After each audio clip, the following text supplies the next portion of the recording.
They vanished without a trace, their voices silenced by the vast Utah wilderness.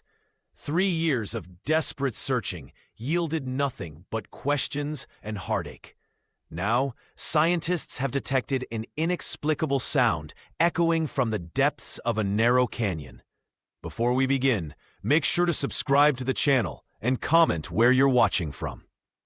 The disappearance of Sarah Johnson and Michael Johnson sent shockwaves through the tight-knit community of outdoor enthusiasts who frequented Grand Staircase Escalante. The couple, married for 7 years, were fixtures at local astronomy clubs, their telescopes often the largest at stargazing meetups. Friends described them as meticulous planners who documented everything from constellation maps to hiking routes in color-coded notebooks. They weren't the type to wander off trail without telling someone, recalled a fellow astronomer who had camped with them the previous summer. Sarah, with her encyclopedic knowledge of celestial bodies, and Michael, who could identify rock formations dating back millions of years, approached their adventures with equal parts wonder and scientific precision. Their last expedition began on a clear Tuesday morning. The couple had shared their itinerary with family members, a 4-day excursion to photograph the Milky Way above the monument's distinctive red rock formations. When they failed to return by Sunday, concern quickly escalated to alarm. Park rangers discovered their vehicle parked with textbook perfection at the designated trailhead, keys tucked neatly in the center console. The campsite itself appeared frozen in time, a tableau of interrupted normalcy that disturbed even veteran search and rescue personnel. Their tent stood properly staked, sleeping bags unzipped but unwrinkled. 2 ceramic mugs sat side by side on a portable table, coffee remains dried in perfect half-moon shapes. Their hiking boots were aligned at the tent entrance, as if the couple had simply evaporated in their socks. It was like they stepped away for just a minute, said the lead investigator, but that minute never ended. The ensuing search operation was one of the largest in the monument's history. Helicopters swept the canyons, while ground teams with cadaver dogs combed every accessible ravine and plateau. Thermal imaging revealed nothing. Drone footage showed no disturbances in the delicate desert soil beyond the immediate campsite. Most puzzling to authorities was the complete absence of evidence. No blood, no torn clothing, no sign of wildlife interference. Their expensive camera equipment remained untouched in waterproof cases. Their phones, though batteries dead, were still charging on portable power banks. Their backpacks contained precisely portioned meals for days they would never experience. As weeks stretched into months, theories multiplied, from flash floods to criminal abduction, but physical evidence remained non-existent. It was as if the vast wilderness had simply absorbed Sarah and Michael, leaving behind only perfectly arranged possessions and unanswerable questions. The case file remained open, but active investigation gradually gave way to occasional tip follow-ups and yearly memorial hikes organized by David Johnson, who refused to believe his brother and sister-in-law were truly gone. Grand Staircase Escalante became a place of whispers after the Johnsons vanished. Local diners buzzed with theories. Some said they'd eloped to start a new life. Others blamed mountain lions or flash floods. But the most persistent rumors centered on the slot canyons, where search teams reported hearing strange acoustic phenomena that defied explanation. "I called out their names and heard them answer back," one volunteer told the local newspaper. "But when we rushed toward the sound, no one was there." Similar accounts accumulated. Voices that seemed to follow searchers, whispers that matched no known source, and the unsettling sensation of being watched by the ancient stone walls themselves. Park rangers, including Luis Garcia, implemented new safety protocols for the area. Luis, drawing from 67 years of experience and Navajo oral tradition, advised visitors to avoid certain passages after sunset. The canyons remember, he would warn with quiet authority. They collect sounds like others collect souvenirs. The case might have faded into local legend if not for a scientific journal article that caught Dr. Emily Brown's attention. The acoustic physicist had built her reputation studying natural sound phenomena, from Arctic ice cracks to volcanic infrasound. The paper detailed unusual echo patterns in Devil's Spine Canyon that violated standard acoustic principles. These formations shouldn't produce coherent echoes, Dr. Brown explained to her university colleagues while requesting research funding. Yet searchers consistently report hearing distinct, intelligible responses to their calls. 3 years after the disappearance, Emily led a small expedition into the heart of Devil's Spine. Her team deployed state-of-the-art recording equipment at strategic points throughout the twisting passageways. The scientist expected to find a rational explanation, perhaps an unusual combination of rock formations creating predictable acoustic illusions. What they captured instead left her team in stunned silence. When played back in her laboratory, the recordings revealed a low-frequency pattern embedded within the canyon's natural sounds. It wasn't random noise or wind. It was structured, almost like speech, but impossibly distorted. "We need more sophisticated analysis," Emily insisted, her scientific certainty wavering for the first time in her career. The breakthrough came at 3 in the morning when a graduate assistant ran specialized filtering software on the audio samples.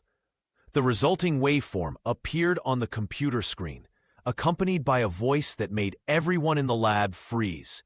A woman's voice, fragmented but unmistakable, emerged from the speakers. The words were faint, but clear enough to recognize Sarah Johnson's distinctive cadence, speaking words that would launch a new investigation and forever change those who heard them. The first recording came at 3 in the morning.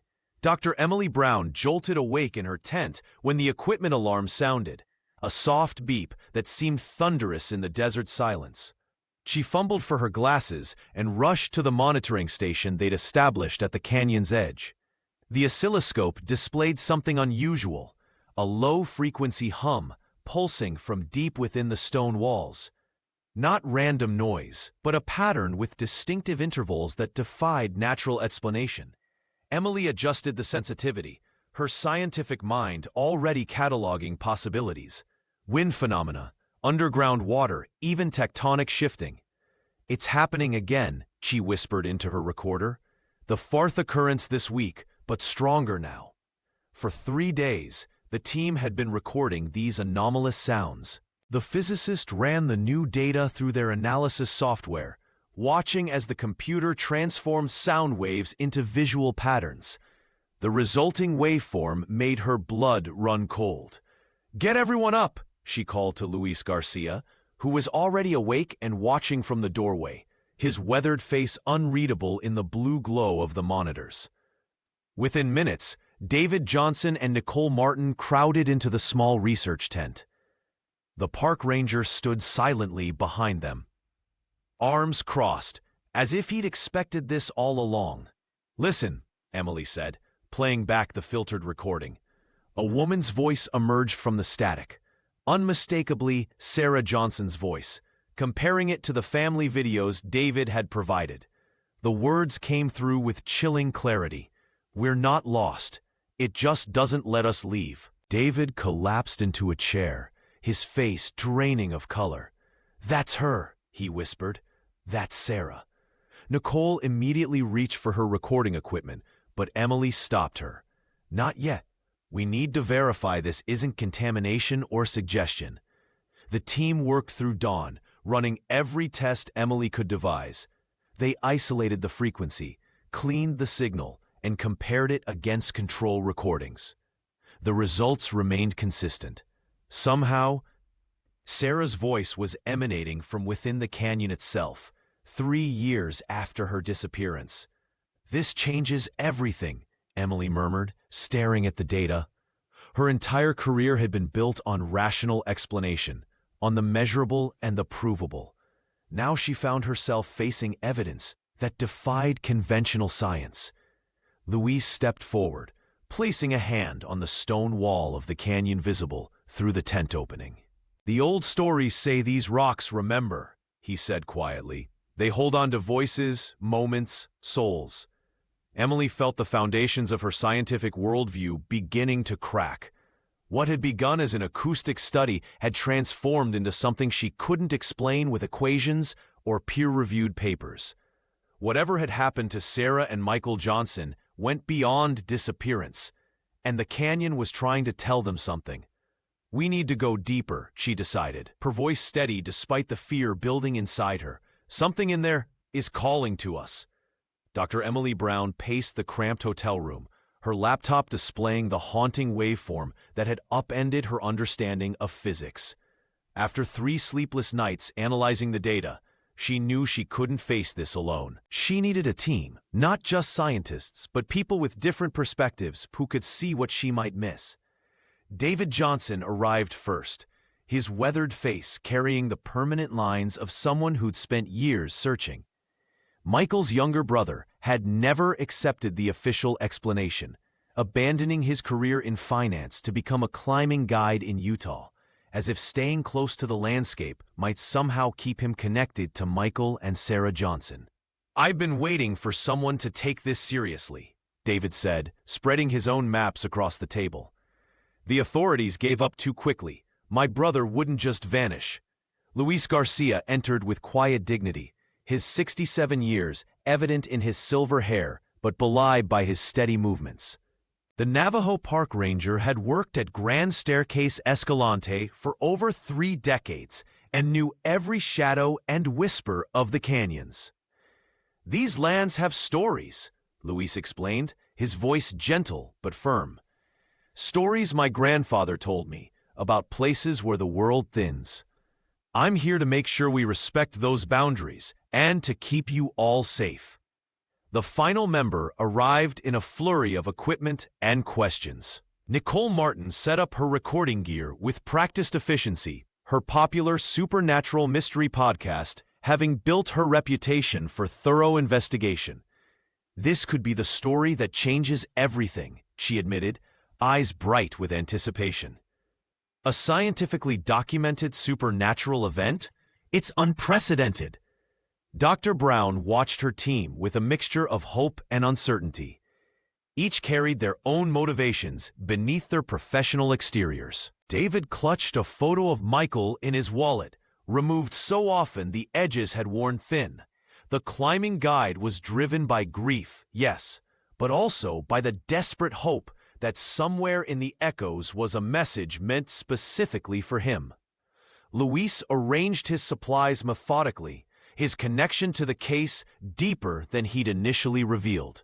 The ranger had sworn to protect both the sacred land and those who ventured into it, a dual responsibility that sometimes pulled him in opposite directions. Nicole checked her equipment twice, then 3 times. The podcast host saw the mystery as her ticket to mainstream recognition, though she wouldn't admit how the recordings had already begun haunting her dreams. "Tomorrow we enter the canyon," Dr. Brown announced, her scientific detachment slipping. "Whatever we find there, we find together." None of them realized they were already being listened to, their voices bouncing between canyon walls miles away, creating echoes that would soon call them deeper into the mystery.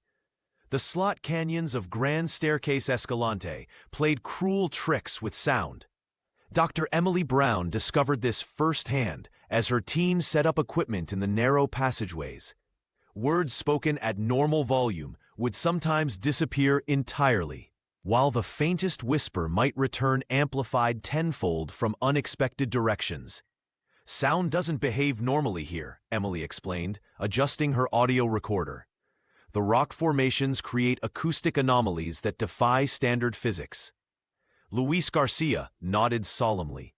The elderly park ranger had spent decades in these canyons, witnessing their strange behavior. "The Navajo have stories about these places," he said, his weathered hands gesturing to the towering walls surrounding them. "We believe some canyons don't just trap echoes, they capture pieces of the souls who made those sounds." David Johnson looked up sharply. "You think that's what happened to my brother? To Sarah?" Lewis didn't answer directly. Instead, he led them to a narrow passage where small cairns had been carefully arranged. Local people avoid these areas after dark. These stone stacks aren't for navigation, they're boundaries. Nicole Martin approached one of the cairns, microphone extended. Boundaries for what exactly? For where it's safe to speak, Lewis replied. Beyond these markers is where the rocks start listening back. The team fell silent, the weight of his words settling uncomfortably among them. Even Emily, with her scientific mindset, couldn't dismiss the eerie sensation that permeated the air. That evening, as they gathered around their temporary base camp, Louise shared more local knowledge. Families in nearby towns had practiced stone stacking rituals for generations, marking places where strange acoustics occurred.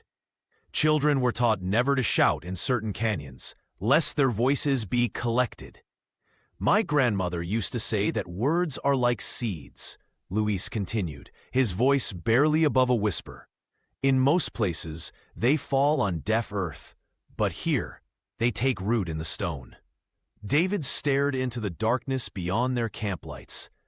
Do you think Sarah and Michael knew about these beliefs?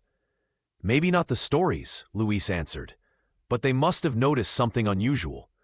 The land speaks in its own way, through unexplained echoes, through the way sound bends around corners it shouldn't reach. Nicole shivered despite the warm evening. It feels like the entire landscape is watching us. Emily remained quiet, her scientific training battling with the undeniable strangeness they were experiencing. The acoustic anomalies were real, measurable, recordable phenomena. But the sensation of being observed by the canyon itself, that belonged to a realm beyond her instruments. As night fell completely, the team noticed how locals driving past would accelerate near certain canyon entrances. The land was alive with memory and warning, and they were now part of its story. The team carefully positioned their equipment beneath the towering red cliffs where Sarah and Michael Johnson had last been seen. Dr. Emily Brown supervised as David Johnson secured motion trigger cameras to nearby juniper trees, while Luis Garcia placed audio recorders at strategic points around the perimeter. The equipment formed an invisible net, ready to capture anything that might explain the couple's disappearance. These are the exact coordinates from the Ranger report, Nicole Martin confirmed, checking her smartphone against the weathered case file.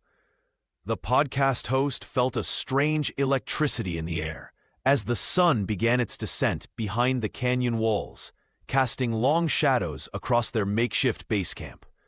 That night, huddled around a small fire, they heard it for the first time, whispers carried on the evening breeze, threading through the twisted stone corridors of Devil's Spine Canyon. The group fell silent, straining to listen. "That's Sarah's voice," David whispered, his hands trembling as he reached for the nearest recorder. The acoustic physicist nodded in agreement, her scientific skepticism momentarily shaken. Luis crossed himself quietly. "The canyon speaks with borrowed voices," the elderly ranger murmured. "It collects them like treasures." Each subsequent evening brought new whispers, sometimes clearly Sarah's gentle tone, sometimes their own voices played back to them in impossible ways. The recordings captured fragments, "Still here and between, and listen closer." On the fourth night, Nicole stepped away from camp to check equipment at the eastern perimeter. Her cell phone vibrated in her pocket. One new voicemail. The timestamp showed it had arrived seconds ago. Puzzled, she checked the screen. The call had come from her own number. With trembling fingers, she pressed play and held the device to her ear. What she heard made her blood run cold. It was her voice, but wrong, distorted and hollow, as if spoken from the bottom of a well. "They're still here. Don't record this." The message ended with a sound like stone grinding against stone. Nicole nearly dropped her smartphone, spinning around to scan the darkening canyon walls. Fear crawled up her spine, but beneath it pulsed something else, a burning curiosity that wouldn't let her walk away. Back at camp, she found Dr. Brown reviewing the day's data. "Emily," Nicole said, using the physicist's first name for the first time since they'd met. "I need you to hear something." As the recording played, Luis's weathered face grew grave. "The canyon is aware of us now," he said quietly. "It's learning to speak our language." David stared into the darkness beyond their campfire. "If it can mimic Nicole's voice," he said, "then maybe Michael and Sarah really are still here somehow." Fear and fascination twisted together in Nicole's mind as she looked up at the ancient stone walls surrounding them. Whatever force haunted this place, it was watching and listening. David Johnson knelt in the reddish dust, his fingers tracing the outline of carefully stacked stones near where his brother and sister-in-law had once camped. The late afternoon sun cast long shadows across the grand staircase Escalante landscape, illuminating something he'd missed during previous searches: chalk markings on each stone, faint but deliberate. "Emily, look at this," he called, his voice tight with emotion.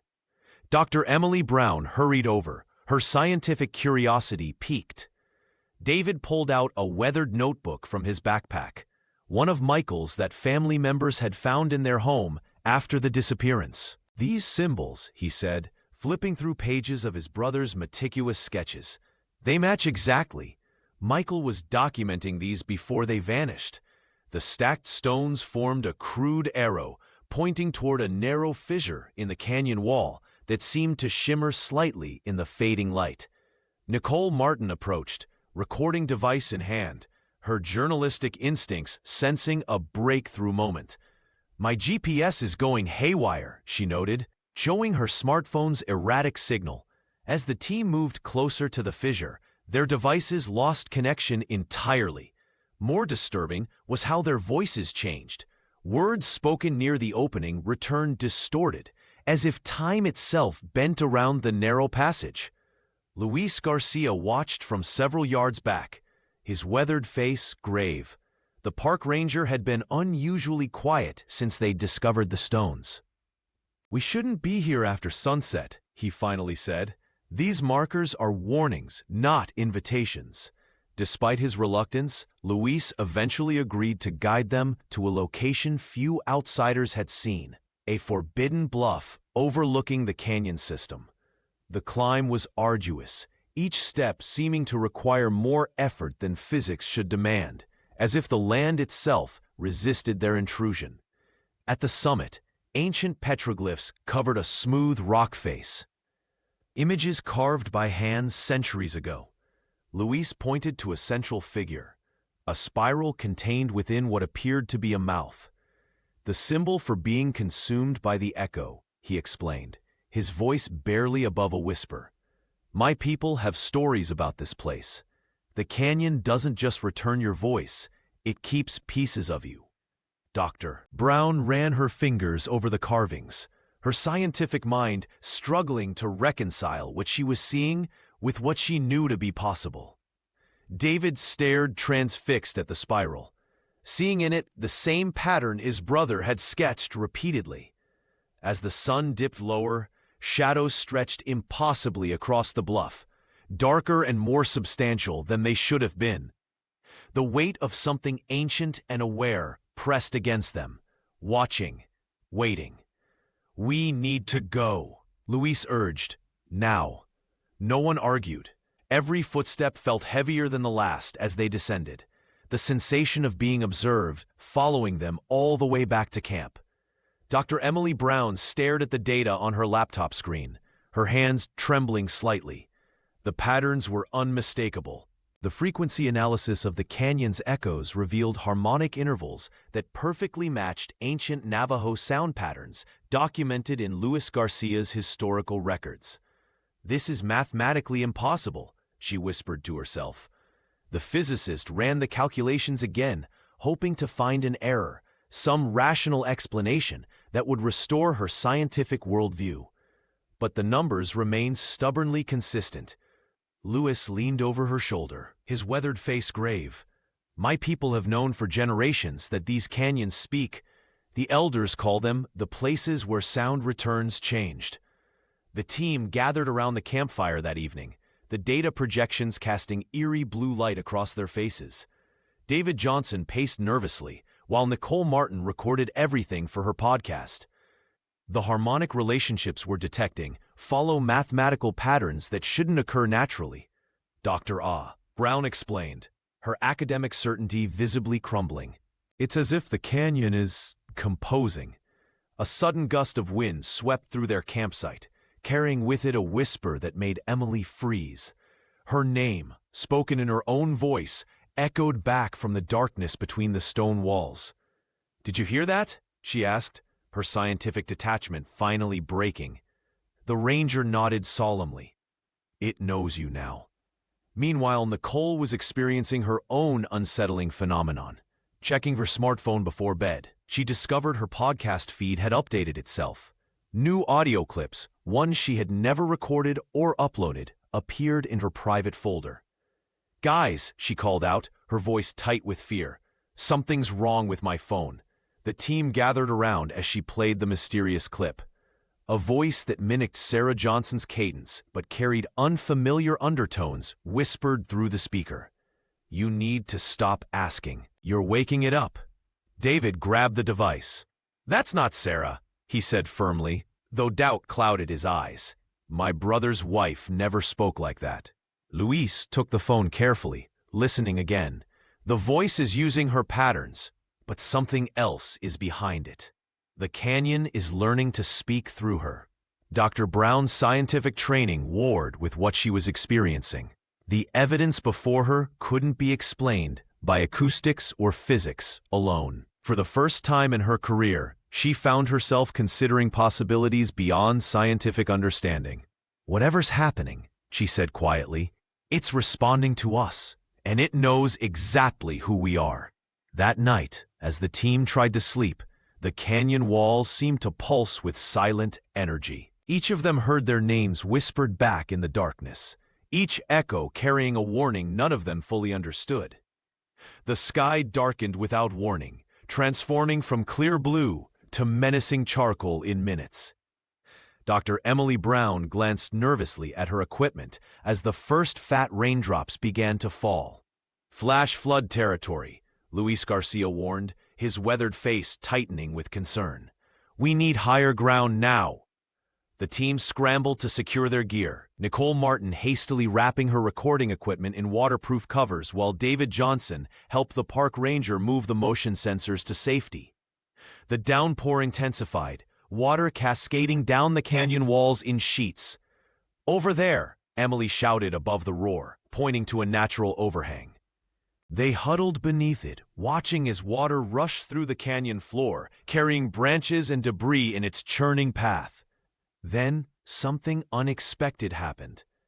The torrent carved away at a section of the wall opposite them, revealing a narrow crack that widened as they watched. David's eyes widened. "That wasn't on any of the maps," he whispered. When the rain finally subsided 2 hours later, the group carefully crossed the still damp canyon floor. The flood had exposed what appeared to be a hidden chamber entrance, a vertical split in the rock face barely wide enough for a person to slip through. "I'm going in," David announced, already reaching for his headlamp. Luis placed a restraining hand on his shoulder. "Not alone, you're not." One by one, they squeezed through the opening, emerging into a space that immediately felt wrong. The chamber was perfectly dry despite the recent deluge, and their footsteps made no sound at all. Emily clapped her hands experimentally. Nothing. No echo, no reverberation. The sound seemed to die the moment it left her palms. "It's absorbing everything," she murmured, her scientific mind racing to explain the acoustic anomaly. Nicole shivered. "It feels like being underwater, without the water." The walls gleamed strangely in their flashlight beams, polished to a mirror-like finish, reflecting their faces back at odd angles. The chamber wasn't large, perhaps 15 feet across, but it felt both claustrophobic and endless simultaneously. Luis moved cautiously, his fingers tracing symbols etched into the mirrored stone. "This place wasn't made by nature," he said quietly. In the center of the chamber lay a small object wrapped in plastic, meticulously sealed against moisture. David lunged forward, recognizing the handwriting on the visible page instantly. "It's Michael's," he choked, carefully unwrapping the notebook with trembling fingers. The group gathered around as he opened to the final entry. Michael Johnson's normally neat handwriting had deteriorated into a nervous scrawl. The last line sent ice through their veins. "We didn't get taken. We answered something." David Johnson couldn't sleep. Every night since finding his brother's notebook, he'd lie awake in his tent, listening to the whispers that seemed to drift through the canyon walls. The others didn't hear them the way he did. Michael's voice, sometimes clear as day, calling him deeper into the labyrinth of stone. "I can bring him back," David muttered to himself as he packed a small bag with water, rope, and a headlamp. He hadn't told Dr. Emily Brown or the others about his plan.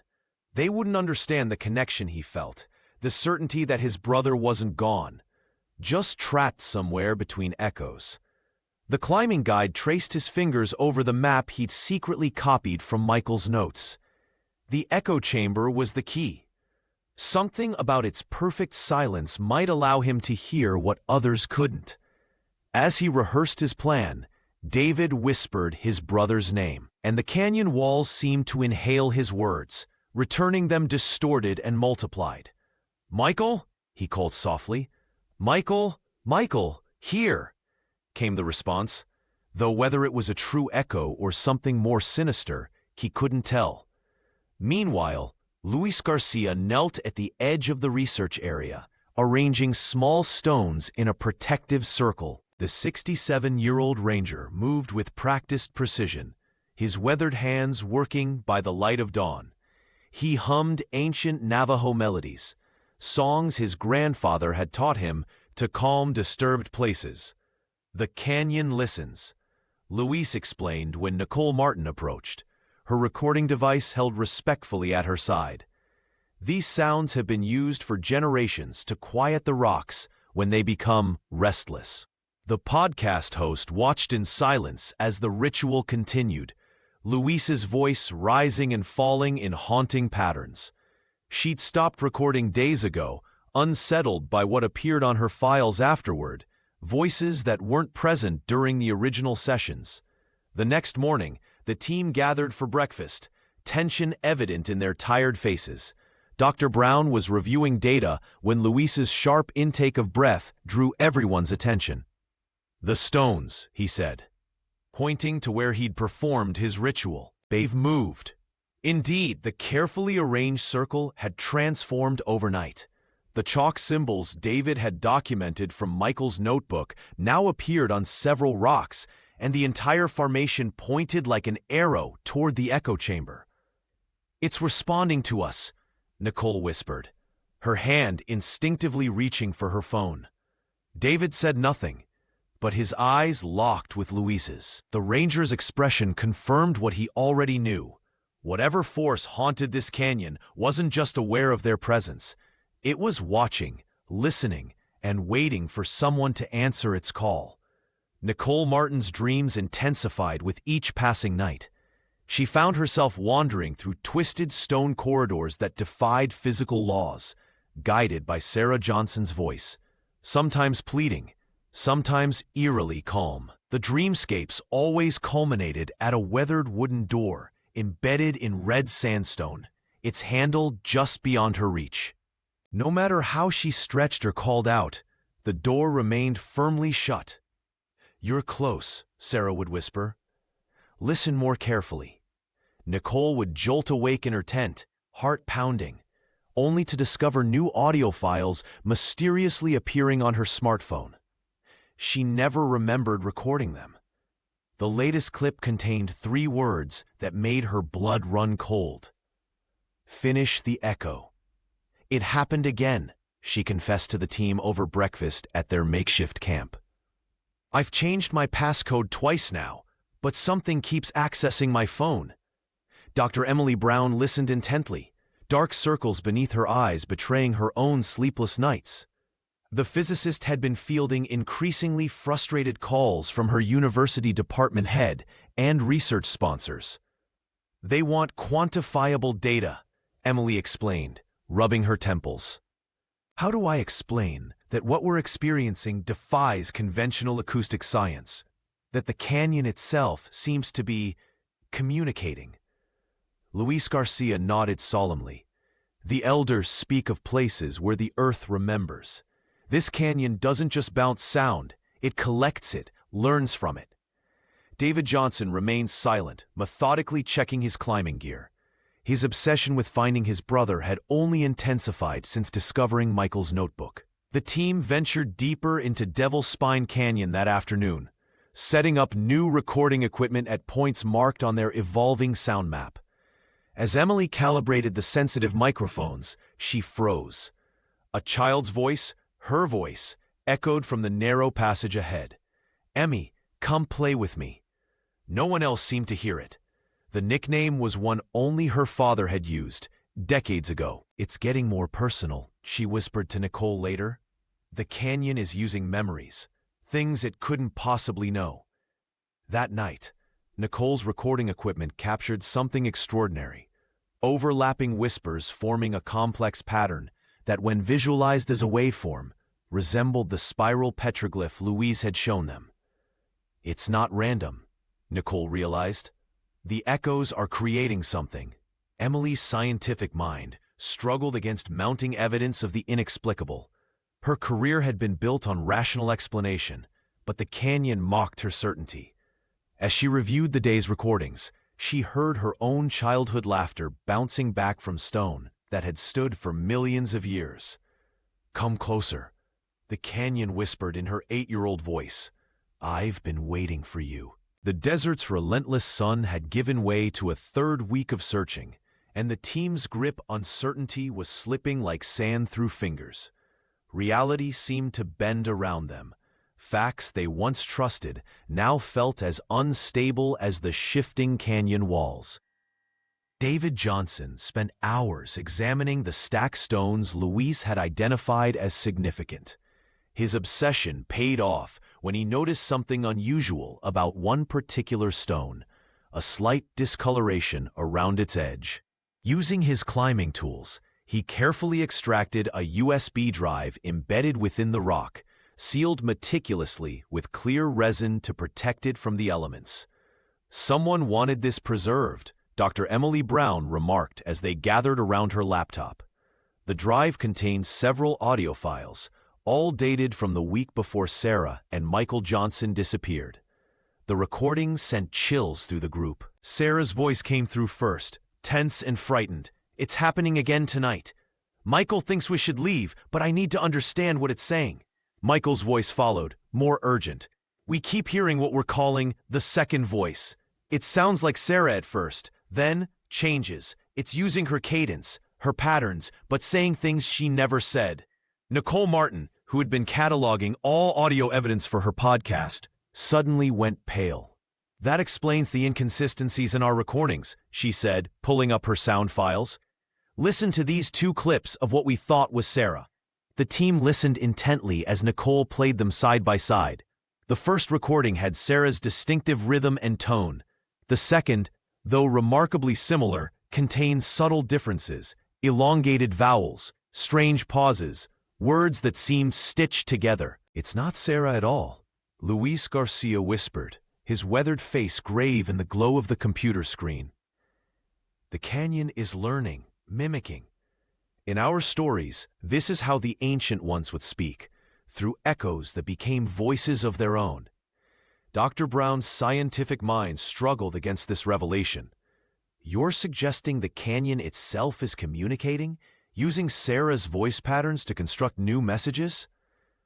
David nodded slowly, replaying his brother's words. The second voice. That night, they reviewed every recording they'd collected, separating authentic human voices from the canyon's disturbing imitations. The pattern was unmistakable. What they had believed were messages from Sarah were actually something else entirely, something that had learned to speak through human echoes. "It's trying to tell us something," Nicole said. her recorder clutched tightly in her hand. "Or lure us somewhere." Luis placed a protective charm on each of their tents. "My people have always known. Some places don't just reflect sound," he said quietly. "They collect it. They remember. And eventually, they speak back." The team huddled together as the morning sun cast bizarre shadows across the canyon walls. Dr. Emily Brown checked her watch for the third time, frowning. "That can't be right," she muttered, comparing her timepiece to David Johnson's. Despite synchronizing their watches just hours earlier, hers showed 11:30, while his displayed nearly 1 in the afternoon. "It's happening again," Nicole Martin said, pulling out her smartphone. The device displayed yet another time entirely. "The deeper we go, the worse it gets." The environmental anomalies had been intensifying for days. Luis Garcia ran his weathered hand along a section of sandstone that radiated heat like a furnace, while just 10 feet away, another wall remained ice-cold to the touch. The 67-year-old ranger shook his head gravely. "The canyon is changing," he said. "It's responding to our presence." David placed his palm against one of the cold sections, watching as his breath formed small clouds despite the summer heat. "How is this possible?" Emily recorded measurements with scientific precision, though her hands trembled slightly. The physicist had abandoned trying to explain these phenomena through conventional science. Shadows stretched impossibly long across the canyon floor despite the midday sun directly overhead, creating a disorienting maze of darkness and light. "It's like the canyon is alive," Nicole whispered, her recorder capturing the unnatural silence between their words. "A living labyrinth." That evening, around the campfire, Luis finally shared what had been weighing on him. His weathered face looked even older in the flickering light as he pulled a faded photograph from his wallet. "My uncle, Thomas Garcia, disappeared in this same area in 1953, he revealed, his voice heavy with decades of family grief. "I was just a boy when it happened. The family never spoke of it afterward." The team leaned forward as Luis unfolded a yellowed piece of paper, a hand-drawn map with markings eerily similar to those found in Michael Johnson's notebook. "The symbols," David whispered, recognition flashing in his eyes. "They're almost identical." Emily studied the map with growing unease. The same patterns, the same locations, just separated by 70 years. Nicole's fingers trembled as she traced the familiar spiral symbol. "It's repeating itself. Whatever took Sarah and Michael, it's taken others before." Luis nodded solemnly. "My people have stories about this place going back generations. The disappearances, the echoes, the symbols, they follow a cycle. And now we're caught in it too." The fire crackled as silence fell over the group. The realization was chilling. They weren't investigating an isolated incident, but part of a pattern stretching back through time, with them as the newest participants in an ancient, ongoing mystery.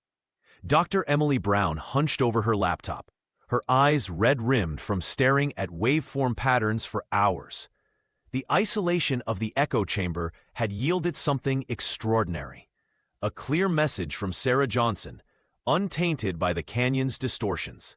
"Listen to this," she called to Nicole Martin, who was organizing audio clips for her podcast. The physicist pressed play, and Sarah's voice emerged, urgent and trembling.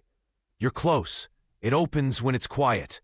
Nicole leaned closer, her journalist instincts firing. "Can you clean it up more?" "This is as clean as it gets," Emily replied. "Whatever Sarah recorded, she wanted us to find it." The team gathered around the small screen in their makeshift base camp. David Johnson paced nervously, his face a mask of conflicting emotions, hope that his brother might still be alive, dread at what they might discover. "What does she mean by it opens?" David asked, his voice cracking slightly. "A door? A passage?" Luis Garcia studied the recording with narrowed eyes. The park ranger's weathered face remained impassive, but his fingers traced invisible patterns in the air. The old stories speak of doorways in the stone that appear only under certain conditions, he said quietly. While the team debated the message's meaning, Nicole discovered a waterproof container tucked behind a rock shelf. Inside lay several pages of Michael's distinctive handwriting, detailed notes about sound patterns within the canyon. "Look at this," she called out. They were mapping the canyon using sound. The pages revealed an ingenious method. Sarah and Michael had used rhythmic claps and clicks, recording how the echoes returned. By charting the variations, they'd mapped invisible pathways through the stone labyrinth, passages that no conventional survey had ever detected. Emily spread the papers across their folding table. "They were acoustic engineers in their own right," she murmured, impressed despite her growing unease. On the final page, Michael had sketched a narrow opening marked with a spiral symbol. A notation beside it read, "No signal here. Sound disappears completely." David traced the drawing with his finger. "This could be where they went. Or where something took them," Louise added softly. The team fell silent, each contemplating what waited in that unmapped void. The canyon walls seemed to press closer, as if listening to their thoughts. "If we follow this sound map," Emily said finally, "we might find answers. Or join them," Nicole whispered, unable to shake the feeling that Sarah's message wasn't just a clue, it was a warning. The final sketch showed coordinates that matched no known passage, a place where GPS had never registered a signal, a silent pocket in a canyon of echoes. The team pushed deeper into the labyrinthine passages of Devil's Spine Canyon, where the walls seemed to close in with each step.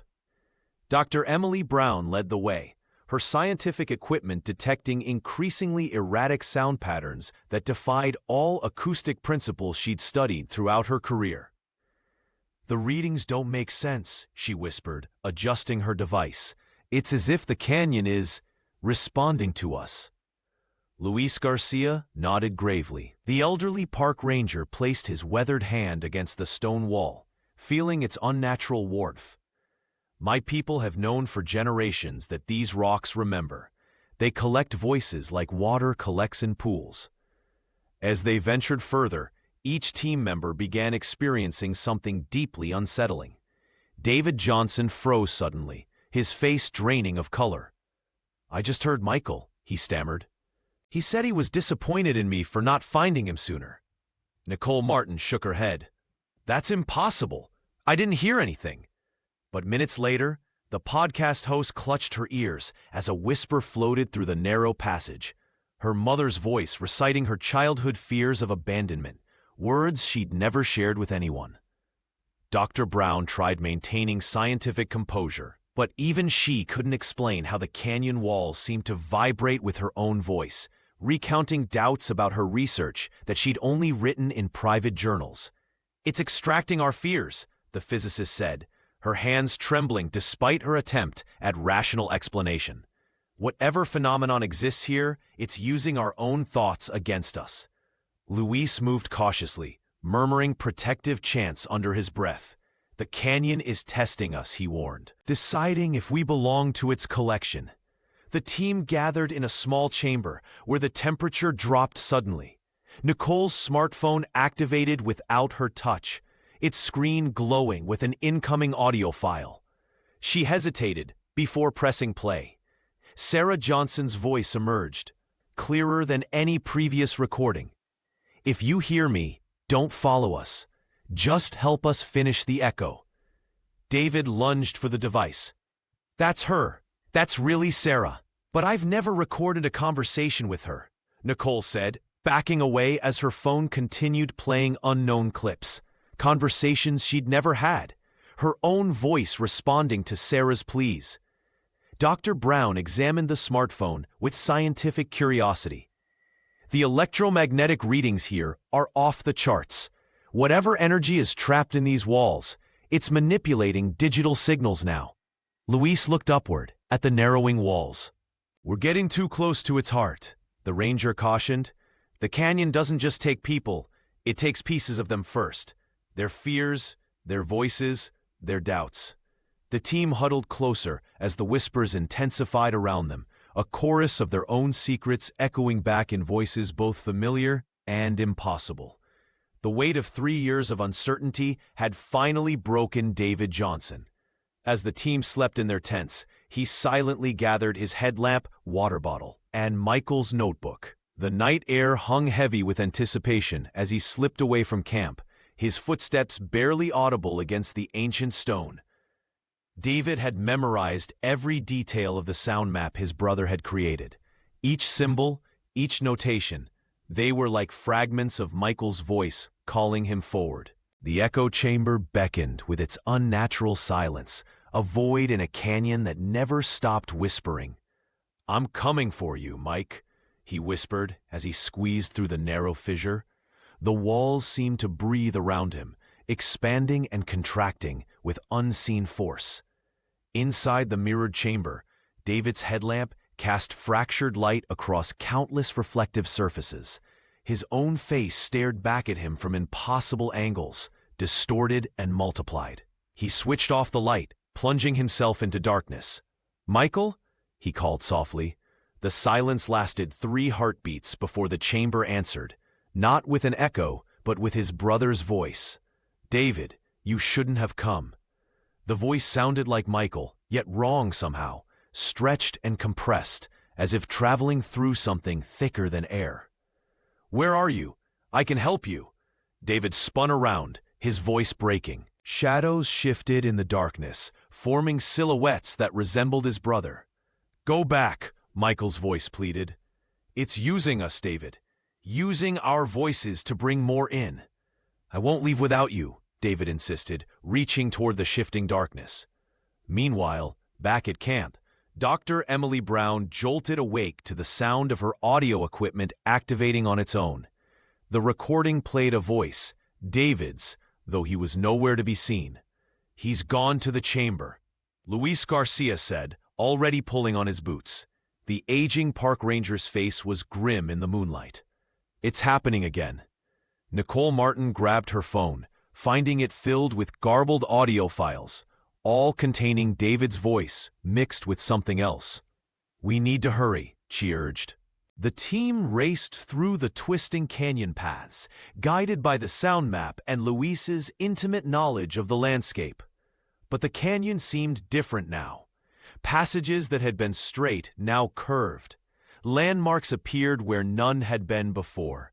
"It's changing," Dr. Brown whispered, her scientific mind struggling to process the impossibility.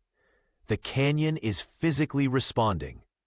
They followed the increasingly erratic echoes of David's voice, sometimes sounding like desperate calls for help, other times like warnings to stay away. The very geometry of the place seemed to bend around their pursuit, leading them deeper into the heart of whatever ancient force had claimed the Johnsons 3 years before. The team found David Johnson kneeling in the center of the mirrored chamber, his face illuminated by the pale blue light of a small recording device. His hands trembled as he stared transfixed at the object, seemingly oblivious to their arrival. Dr. Emily Brown approached cautiously, her scientific mind struggling to process the unnatural stillness of the air around them. "David?" she whispered, her voice oddly flat in the echoless space. He didn't respond, just gestured weakly toward the device. When Luis Garcia pressed play, Sarah Johnson's voice filled the chamber, clear and urgent, without the distortion that had plagued their previous recordings. "We left you the map. Don't come in. Finish the sound and seal it, or you'll be next." The message repeated in a perfect loop, each iteration identical to the last. Nicole Martin felt her skin prickle as she recognized the cadence, not the broken, pieced-together voice they'd been following, but Sarah herself, deliberate and desperate. "It's a warning," Luis said, his weathered face grave in the dim light. The park ranger moved closer to examine the walls, running his fingers along the mirrored surface. "My people have stories about places that hunger. This canyon doesn't just trap echoes." David finally looked up, his eyes hollow. "Michael knew," he whispered. "The notebook, the symbols, They weren't trying to map the canyon. They were trying to contain something inside it. Emily studied the recording device, noting its sophisticated design. This isn't standard equipment. They planned this, left this here deliberately. The realization dawned on them collectively. The canyon was more than a geological formation. It was a predator of sorts, consuming not just physical bodies, but thoughts, fears, and memories. It replayed them as bait, drawing in new victims with the voices of those they sought to rescue. The echo chamber, Nicole said suddenly. It's not just a name. The canyon learns our voices, our thoughts. It's been using Sarah and Michael to lure us deeper. Luis nodded solemnly. The Ancient Ones knew. That's why they left warnings in the petroglyphs. The mouth consuming the spiral. Sound itself becomes the trap. As if responding to their understanding, the recording changed. Sarah's voice fragmented, splitting into multiple, overlapping tracks. Her words now interwoven with Michael's voice, then David's, then Nicole's own thoughts she'd never spoken aloud. "We need to leave," Emily said firmly, helping David to his feet. Whatever happened to Sarah and Michael, they left this warning for a reason. The mirrored walls seemed to pulse around them, the chamber suddenly feeling smaller, more confined. The canyon had revealed its true nature, not just a collector of lost souls, but a conscious entity that fed on human presence, crafting perfect lures from the echoes of those it had already claimed. Thunder crashed against the ancient walls of Devil's Spine Canyon as dark clouds swirled overhead. The storm had appeared with unnatural speed, forcing Dr. Emily Brown to make the difficult call. "We need to evacuate now," she shouted over the howling wind, gathering her equipment with practiced efficiency. "This canyon floods in minutes." David Johnson hesitated, his eyes fixed on the mirrored chamber entrance. "We can't leave yet," he protested, the desperation in his voice unmistakable. "Michael and Sarah could still be—" Luis Garcia grabbed David's shoulder firmly. "The ancestors are warning us," the park ranger insisted, his weathered face grave. "This storm isn't natural. The canyon is pushing us out." The team scrambled up the slick rock face as raindrops turned to sheets of water. Nicole Martin clutched her recording equipment to her chest, protecting it from the downpour. The journalist had never seen such violent weather materialize so suddenly in all her years of fieldwork. As they reached higher ground, the haunting low-frequency hum that had followed them for weeks abruptly ceased. The silence felt more oppressive than the noise had ever been. "It stopped," Dr. Brown whispered, her scientific mind racing through possibilities. The acoustics must have shifted with the barometric pressure. The group huddled beneath a rocky overhang, watching lightning illuminate the twisting corridors below. For a brief, hopeful moment, they allowed themselves to believe they had escaped whatever ancient force had claimed the Johnsons 3 years earlier.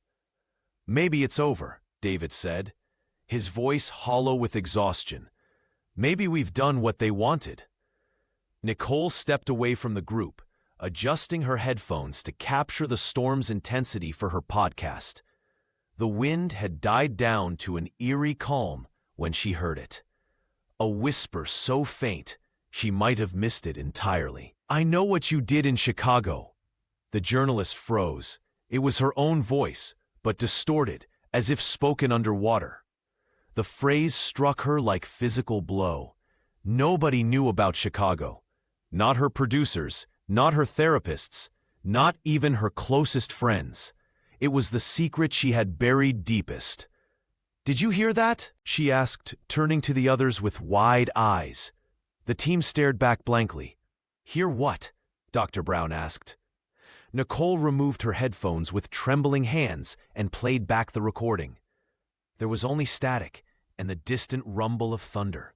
But as she looked down at the canyon, now partially obscured by mist and rain, she felt certain of one thing. Whatever dwelled in those ancient walls hadn't released them. It had merely found a new voice to echo. The case of Sarah and Michael Johnson would forever remain one of those mysteries that haunt the edges of scientific understanding. After weeks of investigation, Dr. Emily Brown reluctantly packed away her equipment, the sophisticated audio recorders and motion-triggered cameras that had captured so much, yet explained so little. The canyon had consumed the Johnsons' presence, their voices, and perhaps even fragments of their souls, leaving behind only cryptic warnings for those who dared to listen. "Some things aren't meant to be understood," Luis Garcia said as he helped dismantle their makeshift research station. The elderly park ranger's weathered face showed the resignation of someone who had lived with the land's secrets for decades. "My people have known for generations that these canyons hold voices. They take, they keep, they echo." David stood at the edge of the campsite, where his brother and sister-in-law had last been seen, his fingers tracing the outline of the final stacked stones. The climbing guide had arrived seeking closure, but would leave with something far more unsettling: the certainty that Michael was somehow still present, trapped in an impossible space between existence and echo. "I can still hear him," he whispered to Nicole as they packed the last of their gear. "Not just recordings. Sometimes it's things only I would know, conversations we had as kids." Nicole Martin nodded silently, her recorder clutched tightly in her hand. The podcast host had come for a story, but found herself becoming part of one instead. She'd deleted dozens of corrupted audio files, each containing whispers that sounded increasingly like her own voice. As they drove away from Grand Staircase Escalante, the team remained silent, each lost in private thoughts. The physicist stared out the window at the red rock formations, her scientific worldview irrevocably altered. What had begun as listeners from across the United States tuned in weekly as she carefully documented their search for Sarah and Michael Johnson. The series topped the charts, drawing millions into the unsettling mystery of the canyon that seemed to consume people and their voices. Despite her newfound success, Nicole found herself increasingly isolated. Late at night, while editing episodes in her apartment, her recordings would sometimes play back with inexplicable distortions. Sarah's voice would merge with her own, creating eerie harmonies that matched the mathematical patterns they'd discovered in the canyon. Other times, unfamiliar whispers would emerge between her carefully scripted narration, voices she hadn't recorded. Dr. Emily Brown returned to her university position, but struggled to resume normal research. Her colleagues noticed how she would stop mid-sentence during lectures, tilting her head, as if listening to something only she could hear. The physicist published nothing about their findings, keeping her field journals locked in a drawer. David Johnson moved to the small town nearest the National Monument, taking a position as a tour guide, but carefully avoiding Devil's Spine Canyon. He maintained regular contact with Luis Garcia, the two men bound by their shared experience. The elderly park ranger had begun documenting similar disappearances throughout the region's history, creating a timeline that stretched back centuries. One evening, 6 months after their expedition, Nicole received a text from David. "It's happening again. Listen to your latest episode." When she played the publicly released file, she heard it. Beneath her narration, her own voice whispered, "We're not lost. It just doesn't let us leave." The same phrase Sarah had spoken 3 years earlier. Nicole contacted Emily immediately. The scientists confirmed what they both feared. The pattern was repeating. Whatever force inhabited the canyon had found a new voice. Nicole's voice. Deep within the twisting passages of Devil's Spine Canyon, where shadows moved against the light and time folded in on itself, the low-frequency hum began again. It pulsed through the ancient stone, vibrating with Nicole's vocal patterns, calling to anyone who might listen. Luis placed new warning markers at the canyon's entrance, stacking stones in the pattern his ancestors had used for generations. But he knew the truth. The canyon was patient. It would wait for someone curious enough, someone drawn to mysteries like Sarah and Michael had been, someone who would answer when the echo called.